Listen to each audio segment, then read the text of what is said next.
Hello, I am currently in a town called Limared in the Swedish countryside, and here I'm doing an artist residency in the Glassetshus, where they have glass blowing exhibitions, they serve lunch and this sort of thing in a interestingly designed place with events and different things. And I'm basically being supported and given time and space to work on my own project. So I was here before, this is the second part, and I'm working on the same project, which is to do with alchemy. So the way that I came into contact with the concepts of alchemy and the history of the Western Alchemy Tradition was actually through a book that I found in a shop in England one day, and I came across it, and I wasn't previously interested in concepts of alchemy besides a mild curiosity from reading in fantasy books where they would have, the sort of mad scientist type characters who were doing these crazy experiments. And I found that quite interesting in this whole process because, so what most people know of as alchemy is what they call the lesser work, which is that idea of taking lead or a base metal that's not seen as very valuable and transmuting it into a much more valuable, higher vibratory metal such as gold. So gold is like a refined element. So you can see lead as something that's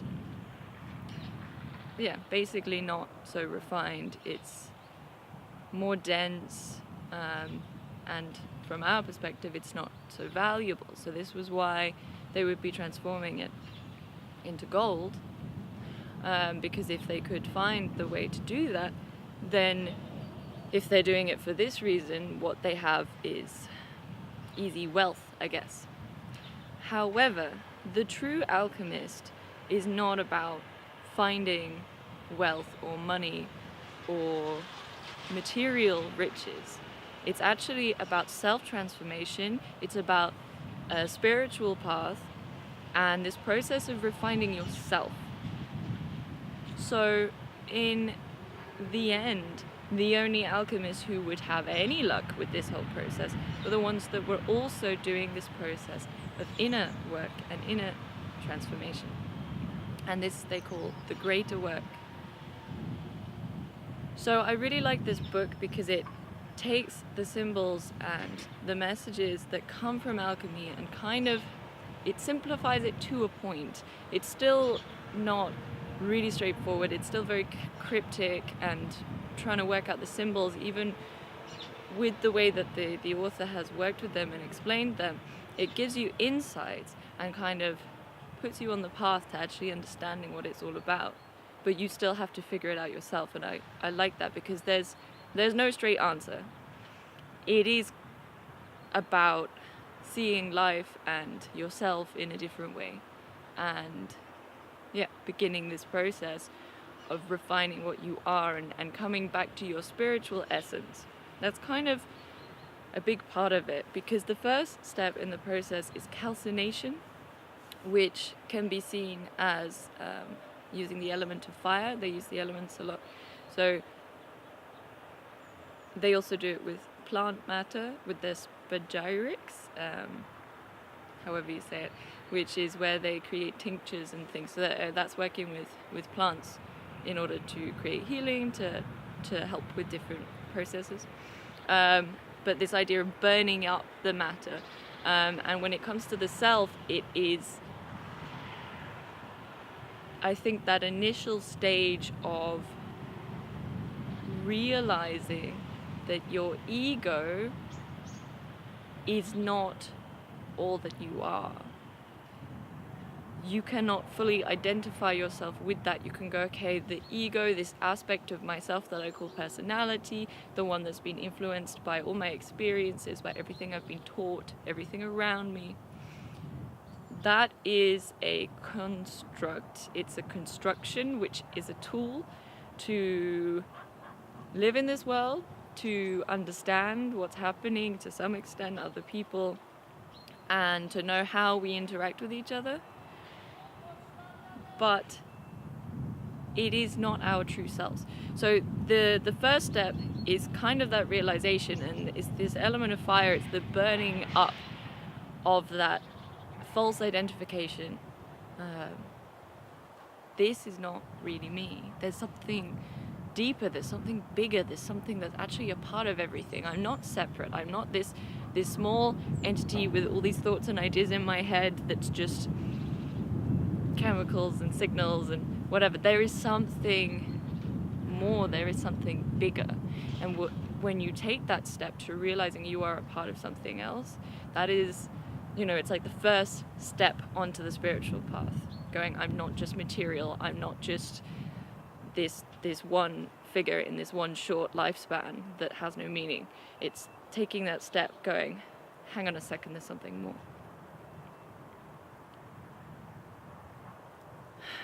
So you can understand the alchemical processes in many ways. Some people say there's 14 steps. This book simplifies it to 7. 7 is the usual sort of accepted one, and 7, as all the numbers up to 10 really have very specific meanings, and alchemy also uses numbers to explain a lot of things. I think numbers are powerful, and numbers can be attributed many concepts. So 7 comes up a lot. So in this case, it's seen as 7 stages, but it could be different. It doesn't have to be in that order. And through this process, this initial sort of awakening, you start to break down some of these barriers and some of these constructs. And then it's different stages of working with yourself and understanding different elements that make up yourself, and working through a lot of the conflict that comes up when you have to question everything that you have ever understood to be true or to be real. And in the end, the process of distillation is this process of like reworking everything. So even when you've gone through the really like challenging parts of this inner transformation work and the confusion that may result, actually it's an ongoing process of inner work and inner transformation. And the ultimate aim is, its transmutation is this word of changing from one substance to another. And this is that lead into gold thing. It is refining that substance. And it's less the material. It's like the material physical manifestation. That's one thing, but really it's going much, much deeper, which is where things really change on a less tangible level. Again, it's that spiritual essence, the who am I, what am I, and working to refine it, to find those things within yourself which are not so good, the shadow self we call it, those things that you tend to repress, pretend are not there. You don't want to see it. You don't want to admit that there are parts of yourself that maybe don't fit so well with society. Maybe you're angry, maybe you have frustration, maybe there are things in your life that you wish would be different, and you're just putting it to the side because you want to focus on whatever, and you want to see yourself as a good person. And I believe everybody is good. However, from our experiences, from so much, we have all these aspects of ourselves which are not loved so much, which become a part of the shadow side, the side you don't want to see. And actually, that's what we have to work with. That's the alchemy. It's bringing up the shadow side and seeing it and being able to accept these things as a part of you. And then on your journey, you can work on that transformation process of working through these things. It's not that they have to be there forever, but in the moment that you discover them, you have to accept them, because if you push them away, they'll come back stronger. Through repression, you're basically feeding them. So there's some concepts on alchemy, some basic ideas and introduction, and I'm going to be doing this project, so I am working through a lot of stuff, a lot of symbolism.